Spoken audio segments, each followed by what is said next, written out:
All right, we'll get started. Hi, everyone.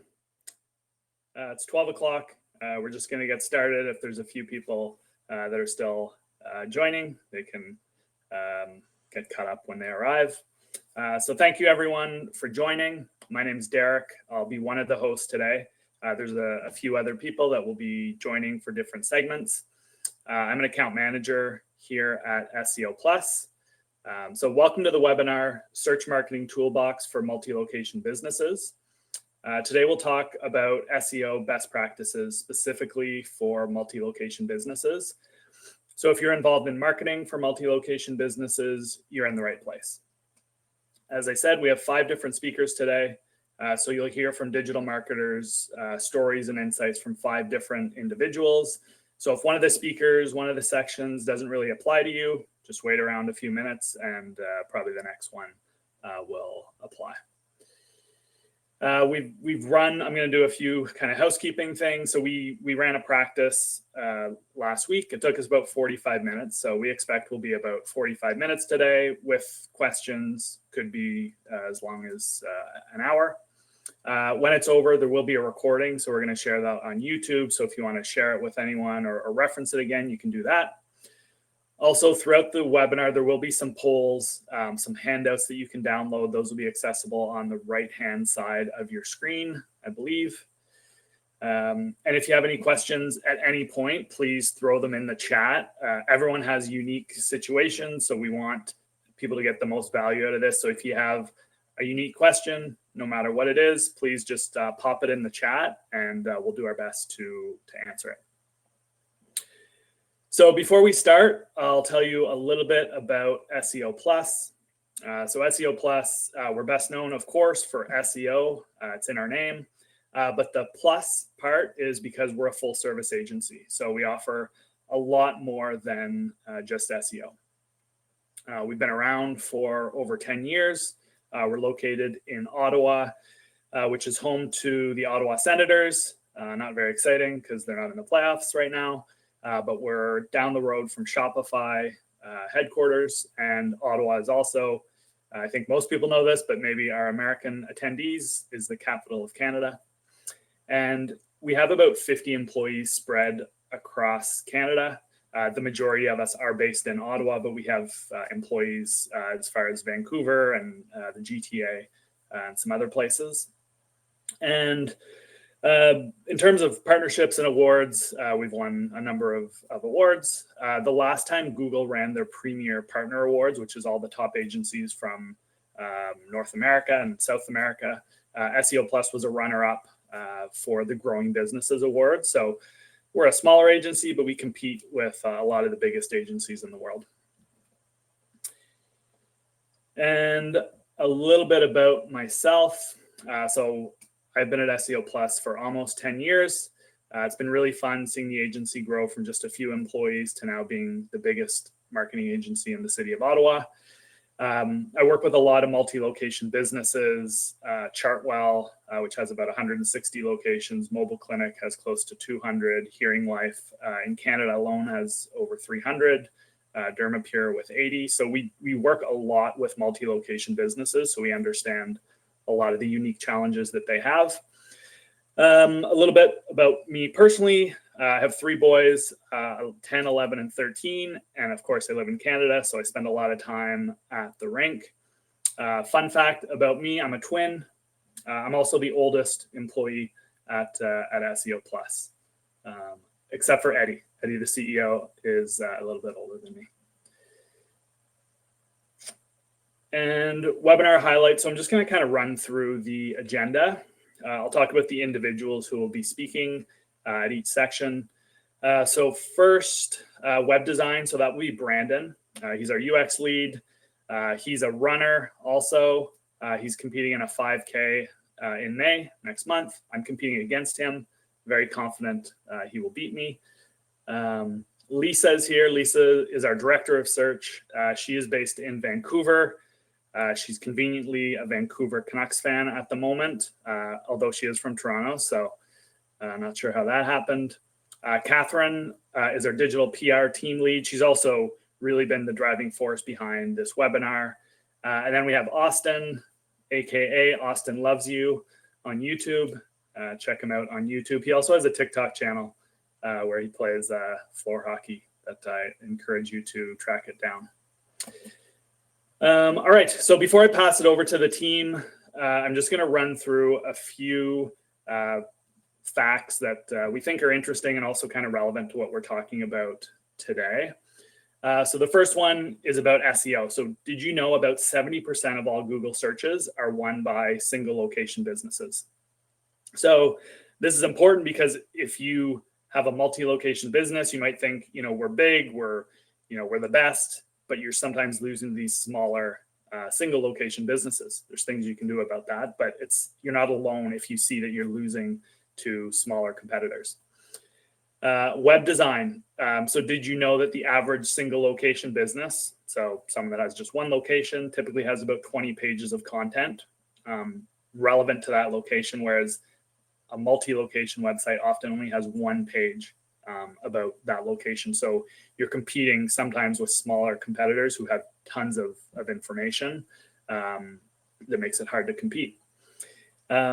A paid ad stat, 80% of users are more likely to click on an ad if it mentions business location. I find that really interesting and really kind of a low-hanging fruit opportunity for multi-location businesses. Just put your location in your ads whenever possible. Last but not least, so Google Analytics 4 is currently used by over 14.2 million websites. So I think probably most people on this call are already using it. But if you're not, highly recommend figuring that out. And that is it for me. I'm going to pass it over to Brandon. Thanks so much for the introduction, Derek. So yeah, just a little intro about myself. I am the design lead and UX specialist at SEO Plus. I've been here since 2018, so that's about 5+ years now. I have experience in web design and development, user interface, user experience research and testing. I have a passion for innovation, collaborating, creating solutions for users and helping them reach their goals, especially when navigating websites. And outside of that, I love dogs, plants, as Derek mentioned, running, swimming, and iced coffee. All right, so I'm basically here today to talk about best practices for high-performing landing pages, what you can do to build them, design them, and how you can make users actually take action on those pages. But before we dive into that too deeply, I want to take a step back and look at the two options that often come up when we're talking about locations on websites, those being a multi-site or a location landing pages. So essentially, the difference here when considering these is a multi-site is essentially a network of websites under a single domain. So you can have multiple websites under that area, that platform. So as we mentioned earlier in the slides, you can have 20 pages on some of those websites versus maybe a location page where you have one really strong page for that location. One of the benefits of having a multi-site is that you can give dedicated access to different team members. So say you have a location here and you want that to be managed solely by a single person or a team, and a location over here with a different group of users. This is possible through that, and you can work with that with the access. Basically, also with that setup, it being kind of a traditional website build, it can have multiple pages, different technical requirements, different branding requirements, if you so choose. The drawback is often that it does take time to set up a website. So it is time intensive in terms of building that, crafting those pages. That could be costly to manage. And due to the number of resources or maybe the high volume of websites that you might have under that network, it could create a bit of server bloat depending on how heavy those are. On the flip side, a location page being one where the web pages are all built on a single domain, it allows for a little bit more consistency in brand management. They all share the same templates, same elements, very, very consistent experience. There's a little bit more of a streamlined back-end process as well. You can duplicate a page, you can get it up really quick, which tends to lean itself into a bit more of a cost-effective solution as well as the SEO benefits. Essentially, whatever one you end up deciding to go with really depends on the scalability goals of your business and the need for access, the need for customization, and things like that. But for this session, we're going to be talking about location landing pages and kind of how to craft those. So what are the best practices for a location page design? There's a few considerations that I like to throw out.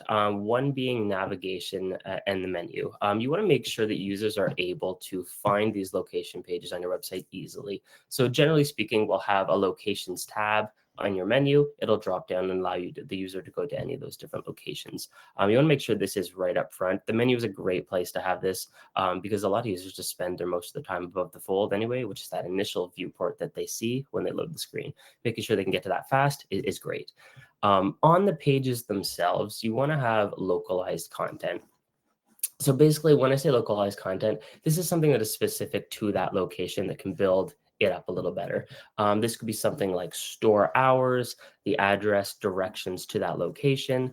They might even have specific services that only they offer at that location, and also promotions or offers or things of that nature. The content itself on those pages should also be unique to that location as well, and speaking to that one. It might also include news or events. Social channels might be another area that you consider. Should they have their own unique Facebooks or Instagrams or things like that. The other pieces that you want to make sure, I did mention above the fold, you also want to make sure that your headlines and CTAs are there right above the fold. It's where the users will act, whether that brings you to a contact form to reach out to that specific location directly, or just a headline that grabs their attention and makes them want to scroll down. You want to make sure you put some attention there. And like I said, contact forms, you want to be able to reach that location or call that location directly. Another area too, you want to look at reviews, testimonials, anything that can be very specific to that location as well. That's always great to build credibility for that location or the business in general. And finally, breadcrumbs. Letting users get back to a parent location page is important. Whether they misclick or just want to go back, they could use the menu or the breadcrumbs, but this all just helps from an SEO perspective as well. But any useful features or tools, what would I recommend here? There's a batch.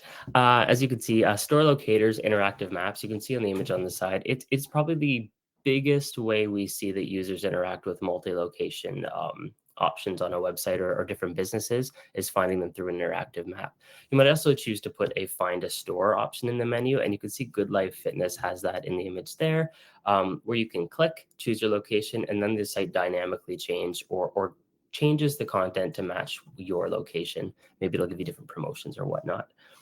Smart search is another area that I often recommend too. Users like search, and if they can't find something on a website, they often use search to then try to find it. So making sure that locations can be pulled through search is another valuable tool on your website. And as mentioned, testimonials, reviews, they always build credibility. You want to focus on trust factors as well, just to make sure that your users do trust what you're offering and can hear from other users that have had experiences with you. Multilingual options might be another thing of consideration, whether you have some locations that are maybe serving French audience, others are serving English. This is just a nice tool to make sure that we can serve different audiences in their preferred language. Live chat, similar to search, we often find that users like to use live chat to reach out and ask specific questions. If they can't find it on the site and a live chat can do the trick, it's just a nice tool to guide them to that right direction or answer that specific question. But I would say don't forget about a few things as well. So those are tools that help users get to places on the website. But you also want to make sure that the experience itself on a web level is great. So whether that's accessibility and making sure that all users have the same experience across the board, making sure it's mobile responsive, it works on desktop and mobile, or making sure that the site speed and performance is really great, will all make that experience much better for users on top of the tools that you use to build your page. But how do you know if it is performing? You can build a page and not really know if your leads are coming through, or not know if you're getting the leads you want. Is something wrong on the page? Are there any obstacles? There's a few things that we can do and help support on that front. So at SEO Plus, we can do the full service from build, setup, designing, testing, and validating from a user experience point of view.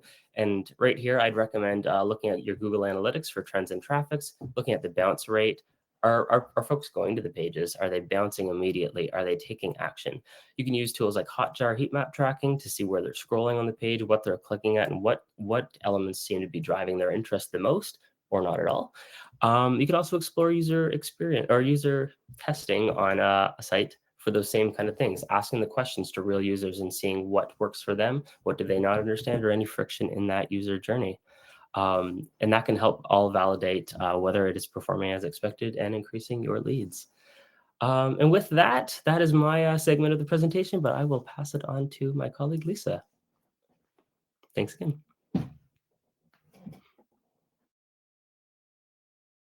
Hey, thanks, Brandon. And hey, everyone, thanks for joining. Really excited to go through some insights around paid ads and SEO for multi-location businesses. So quickly, before we jump into it, a little bit about me. I've been with SEO Plus for 5 years now. I'm the director of search here. So I oversee the SEO content and paid ads departments and help clients drive holistic results for their business.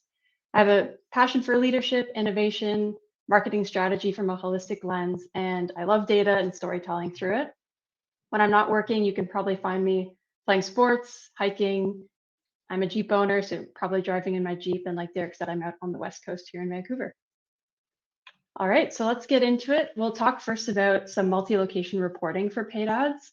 Working with multi-location businesses, I find some of the biggest challenges they face is being able to consolidate all the data that you have for your paid ads campaigns and be able to really understand it from a high-level snapshot view while also looking at individual locations. So we've found some really great opportunities through multi-location reporting, particularly using Looker Studio reporting to find those really great reports for you to analyze all your performance by location, as well as crafting some smarter local strategies through that. So I'm going to provide a couple examples of what these reports can look like. And ultimately, what we want to do with reports like this is highlight quickly what leads are generated for your business from those different locations and give you the insights so that you can have smarter strategies with your paid ads campaigns. So here's a quick example, and we'll be providing a handout for you guys as well so that you can download and take a look at a custom report as an example. So feel free to download that one and you can take a look at it yourself. This is a quick screenshot of what the report could look like to give you the opportunity to see things at a high level and then also filter down by region, by city, by campaign type to give you that really drilled in look at which locations are performing best, where we need to allocate more optimization time and budget to really generate more leads overall. Here's another example of what the report can show you when you're looking at a multi-location business, looking at leads by each location. And right away from looking at a snapshot like this, we can identify which locations are really driving the majority of the leads, maybe others that we want to focus on to drive more. And it gives you that high level view in real time very quickly when you've got probably a lot going on in your day. And then the other piece of these reports is the competitor side. So each location for your business likely has a unique competitor landscape. Maybe there's other competitors in the space that are also multi-location. And we want to be able to take a look at each individual location and the market share of that location. So by building reports where we can drill into those competitors at each localized view, we can then make better assumptions as to how we need to prioritize your ad and your copy within the space and get you ahead of your competition in that local market. The other big piece of paid ads when it comes to multi-location is budget pacing and understanding how best to utilize your budget across the various locations that you have. Whether you have 5 locations or 200, you want to make sure that you're, of course, spending your budget every month and spending it effectively so that you're driving performance from that ad spend. And this can be really challenging when you do have a lot of locations and a lot of different moving pieces. Maybe you even have different campaigns across different platforms like Google and Meta and LinkedIn. So we want to find a way to consolidate all of that and really make sure that your budget goes as far as it can every month. We use some automation when it comes to budget pacing, and this allows us to really maximize the return on ad spend by having different predictive insights and spending optimization by lead specifically. There's also some really great ways that you can create budgets specific to location. So if you have certain locations that you do want to spend more in, or you know you have a larger budget available, you can create some portfolios to allow you to spend that accordingly and organize your budgets to fit your overall brand. And there's some really great ways that you can test on the fly and overall reduce your costs when it comes to your CPA or your cost per acquisition and your overall CPC. So even things like increasing your ad relevance with location mentions in your ad copy. We mentioned that stat at the beginning around having your location added in there. The more relevant your ad is, the more optimized your bid is going to be, and the more you can drive with your budget as well. So I'm going to show you a couple quick screenshots in the budget pacing software that we use for our clients. It's called shape.io, and it gives us a really great opportunity to maximize that spend for our clients and make sure that their budget's going far when it comes to lead generation. So here's a quick example of a client's budget. The spend, you can see you're pretty much right on pace, just under 1% in terms of spend for the month. And then we can see a high-level snapshot across each campaign of the spend per campaign and the conversions or leads by campaign. So it gives you that really nice view in terms of where your budget's going and how it's performing throughout the month so far. And then when it comes to the predictive analytics behind our budget pacing, we can even look at the projected spend. So we can see how our budget is planning to spend for the remainder of the month and have peace of mind around how that budget is going to be spent. All right, so now we're going to hop over to SEO and chat a little bit more about location pages. I'm going to build off a little bit of what Brandon was saying around location pages from a UX perspective and focus a little bit more in terms of location pages for SEO. These are extremely important when you're looking to drive local traffic and local leads for your business. And by optimizing your pages for your location, you're going to be able to have an increased increased location relevancy for those localized users who have that user intent to search local. So I have a couple examples here of how you want to create these location pages and really drive that local search intent for both the user and the search engines to understand. Some things that you always want to make sure you have on these location pages are the name, address, phone number. So this is something that's going to then be able to connect with other directories like your Google Business Profile and other directories out there to ensure that there's consistency between your website and the directory information. Search engines really like this, and of course, users want to see that consistency as well. Another big piece is content, and as we've seen with some of the recent core updates that Google's rolled out, content is really important when it comes to creating that quality content, making sure that it's relevant for the user, and having it location specific is even better. So if you have specific services or products that you offer at one location versus another, being able to mention that specifically on the page and give that insight is going to go that much further for your content. Another great thing you can do is use local business schema to create more rich snippets on the search engine results page for users, and you can be more specific with the information you want users to see about your local business. So this could be anything from reviews, FAQs specific to the location, even breadcrumbs like Brandon mentioned in his section. So there's a lot you can do to customize that page, both for users and search engines to see. Of course, we want to think mobile first as well with our pages. We want to make sure that we have a good text and image ratio. We want to make sure that the lead that we want or the action we want users to take on that page is going to be usable through a mobile device. And we want to make sure that they're able to take that action quickly when they land on the page. And we've also added a case study for everyone to download today around scaling multi-location pages. So this is something that we were able to do for one of our multi-location businesses here. And it was able to not only consolidate and make a more efficient process for building a lot of location pages across 150 locations, but we were also able to scale overall traffic and double our SEO traffic for them. So we've added the download there for everyone to check out. And ultimately, with having a more optimized and automated plan for this client, we were able to speed up the process, create some really dedicated templates for them that were SEO focused, and ensure that when we did launch all of these pages, there was over 1,200 of these localized service pages that we launched. Once they were launched, they were optimized for SEO, and we were able to scale both traffic and leads for them a lot more efficiently. And this was just an example from that case study of how the location page is set up. So you can see here, we've got a really nice, clean, mobile-friendly view to the page. We have the NAP information, so the name, address, phone number. We have some specific services and content related to what they offer at that location. And then very clear and concise calls to action that people can take directly on that page. All right, that's it for my section. I'm going to pass it now to Catherine. Hello, everyone. First, I want to say, big shout out and thank you to Derek, Lisa, and Brandon. What's some good highlights and takeaways that they've shared so far. Let's see some love in the chat. Feel free to put some emojis in there. And thanks everyone for choosing to be here. We really appreciate your time. I'm Catherine. I joined SEO Plus in 2019. So next week actually will be my 5-year anniversary at the company.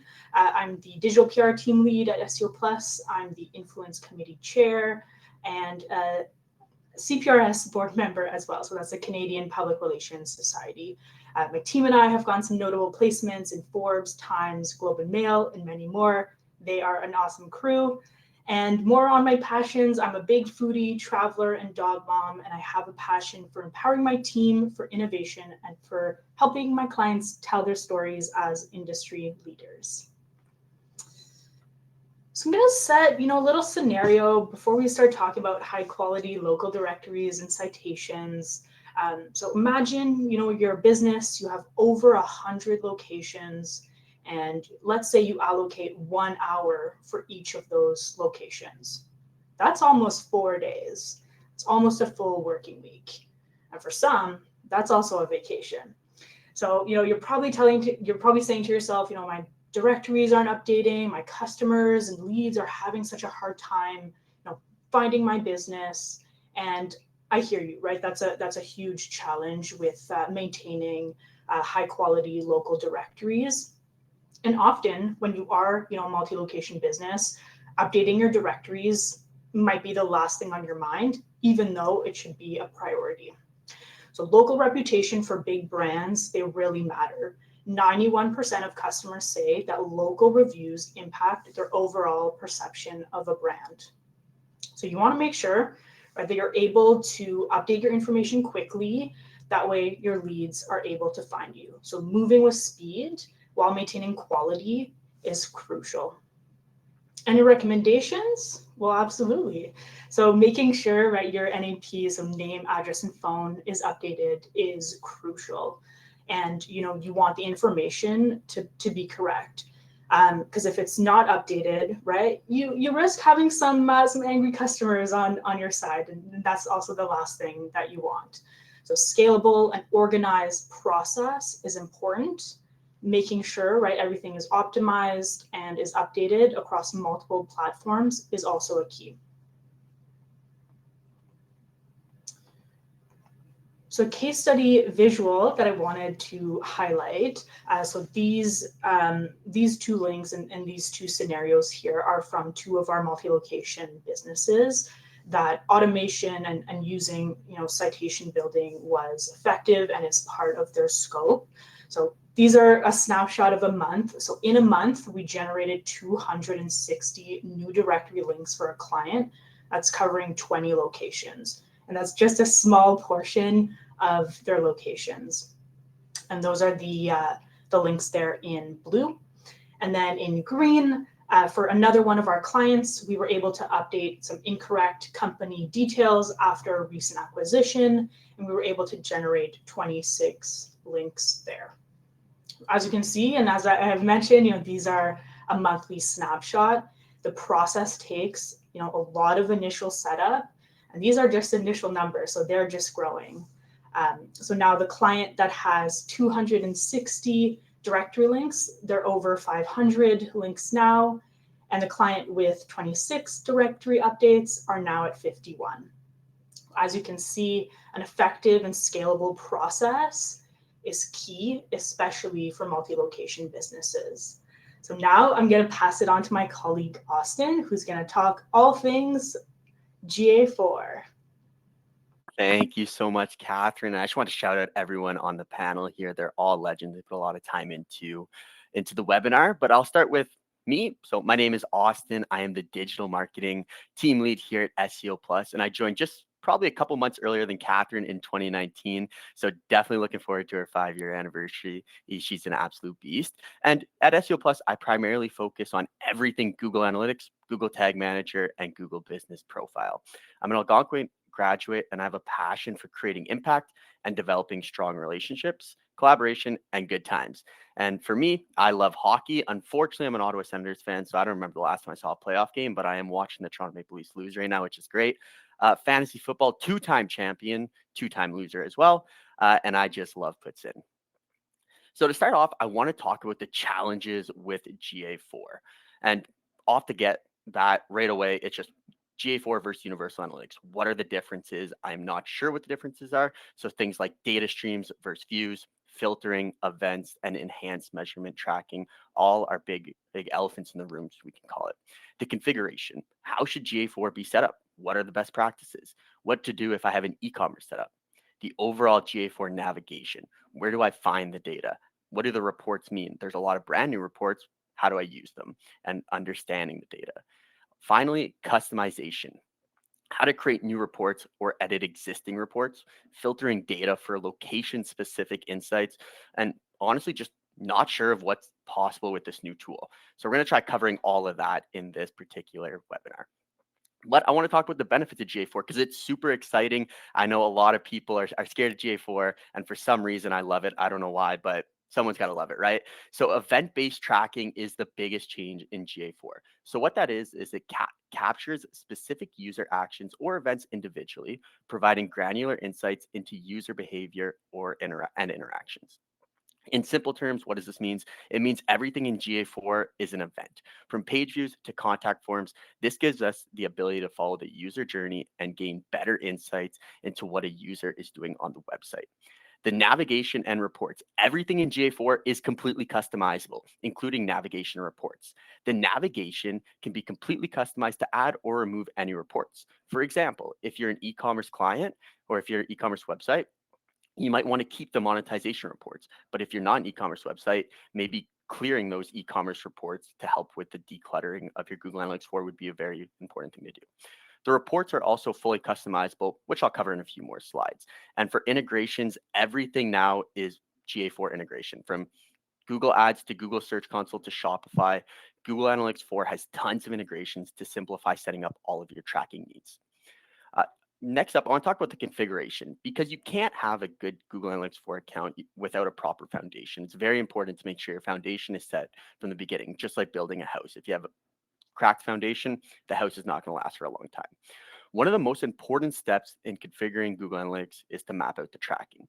What do you want to track? How are you going to track it? Think of these questions beforehand before setting up your account.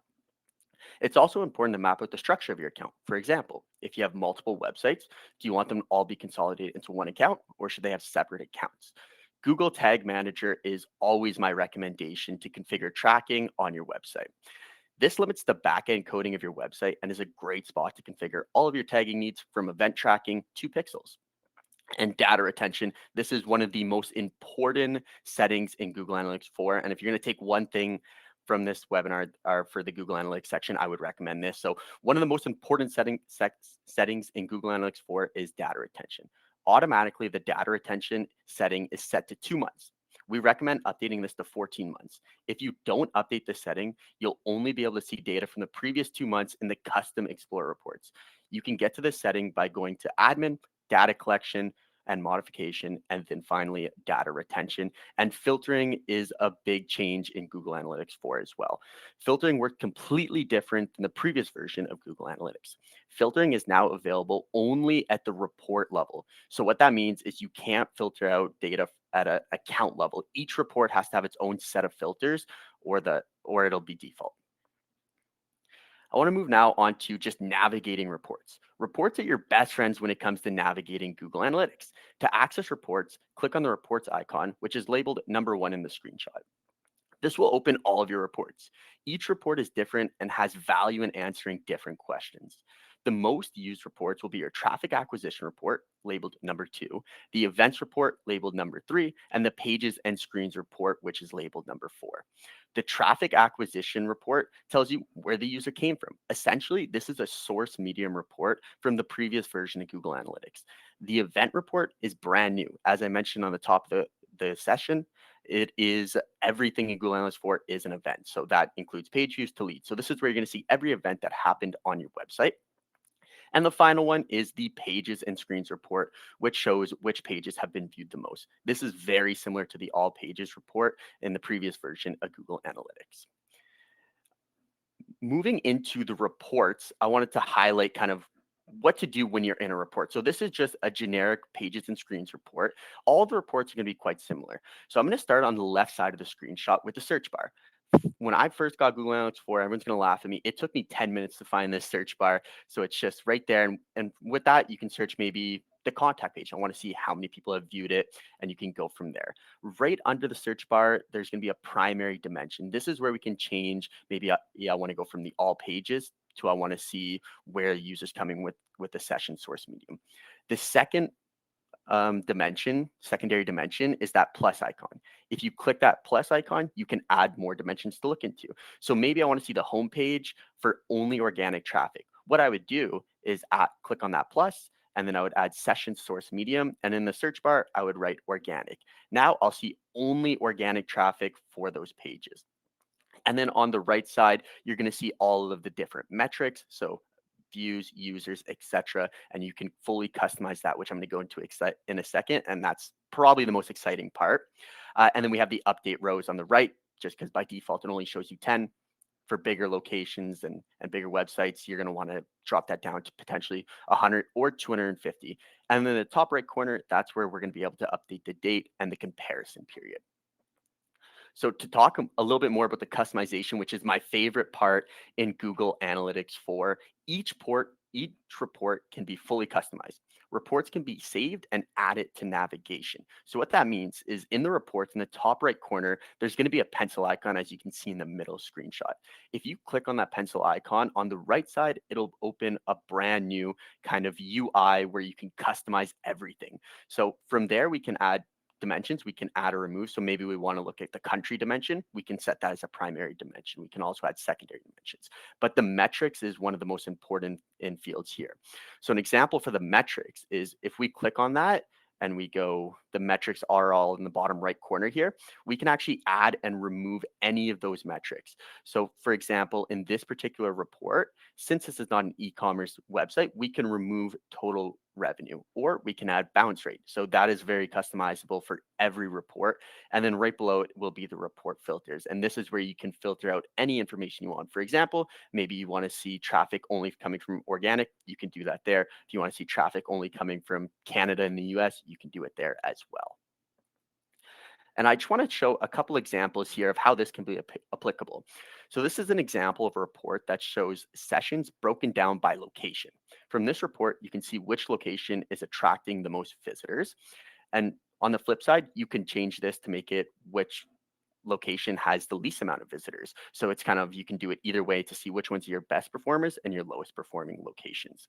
And then similar to that report, this one just shows the number of leads that came in from each location. So you can see Hamilton has had the most leads, and then the total 633 at the top. So you can play around that data and really find out which location is performing the best. And key takeaways. So I always like to say, plan your configuration. Your foundation is your most important. If you have a strong foundation, everything won't come crumbling down. At least that's what we hope. Customize your reports to allow you to make informed decision based on data. And finally, data retention. If you're going to take one setting that you're going to apply today, make sure the data retention has been updated from 2 months to 14 months. So you have that data when you're ready to explore a little bit more. And if you have questions about J4, reach out to us at any time. I love talking about it. It gets me excited. I don't know why. But I'm going to throw the mic back over to Derek for some takeaways. All right. I'm going to go off script. I'm going to call everyone back to the stage, and I'm going to get the individuals to kind of run through their key takeaways, because I know for sure everyone's going to do a better job than me on their key takeaways. Also for Austin, the PWHL Ottawa has a chance to clinch playoffs tonight. So you may be able to watch a playoff hockey game in Ottawa very soon if you can get tickets. I think it's probably harder to get tickets for PWHL than it is for the Senators, but I think it's going to happen. All right, so we're going to do some key takeaways, then we'll jump into Q&A, and then we'll just kind of do a wrap up. So as I said, you four are going to do a much better job with these takeaways. So I'll pass it over to Brandon first. Awesome. Thanks, Derek. Yeah, so essentially for website design, the key takeaway is just making sure that you are using the right tools, layout, and techniques for your landing pages to bring out the best of those locations and make sure that you've got specific information on those pages related to those locations. And that'll help users explore properly and find those location pages. Yeah, for paid ads, for maximizing your return on ad spend, we want to make sure that we're using our budget in an effective way for lead generation and optimizing our budget with conversions in mind. So using a budget pacing software or going into your budget pacing approach with leads in mind is going to take your budget that much further every month. And then for SEO, the main takeaway is creating more pages in an automated way that will allow you to have more location-specific content and relevance for that user to rank higher in search results. For reporting, it's just making sure you have that location-specific reporting, so you can identify top performers and underperformers. This is going to be very important for making marketing decisions, and you're doing it based on the data.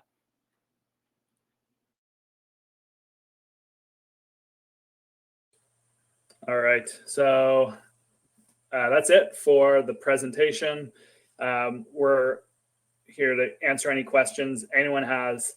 So I haven't been monitoring. I don't think I saw any questions in the chat though. Does anyone have any questions? If you have any questions, you can just kind of jump in to the chat. If there's things we can't answer, we'll figure out the answer and get back to you. Thank you, Rob, for the comment. Appreciate your contributions on the chat there. I'll give people a minute. Let's try to get a question in here. I know someone from, thanks, Dana. Nice to see you. I guess I didn't see you, Dana, but thanks for coming.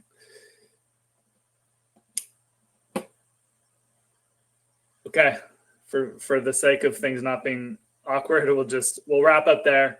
But if anyone does have any questions, obviously don't hesitate. We'd love to try to help you out.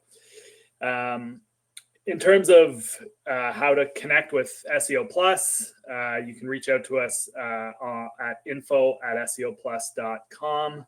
I encourage you all, if you're not already, follow us online. TikTok, we do a lot of videos, a lot of great content there. We're everywhere on social media, so please follow us. If you have any questions, as I said, just reach out to info@seoplus.com. We'll be happy to help you out. And that's it. We'll wrap up there. Thank you, everyone. Have a great day. Thanks all. Thanks, everyone.